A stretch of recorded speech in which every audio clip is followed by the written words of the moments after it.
Welcome back. This is still day number 2. This is the next clip. So I wanted to show you some of the handiwork on the roof. So if I get the right angle over here. Oh, let me go this way. Actually, no, this way. There we go. So you see that plywood up there? So I pulled out some shingles. I was telling you a little bit about the shingles earlier. And right now, and looking at some of the other pieces around the rafters.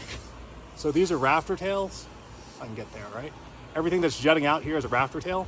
And I did a little bit of work on that. And I found out that this particular rafter tail, if you got a good angle at it, is starting to rot. It had some plywood on the other side of it, and it's starting to rot. So, do I actually have to replace that rafter? Fortunately not. They have a lot of really, really good stuff out there. And I was actually able to use this stuff, Bondo wood filler, on the porch post up front.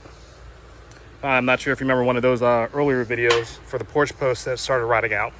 But before I do that, I need to put on some rotted wood restorer. Now this stuff is great. What this does is this actually soaks into the wood, and essentially for whatever is left, it makes it stronger. So when you make it stronger, then you actually add the Bondo wood filler, and then the wood filler will actually give it volume, and it sounds like brand new, especially once you put all that stuff on there. But that's going to take me a couple hours to do.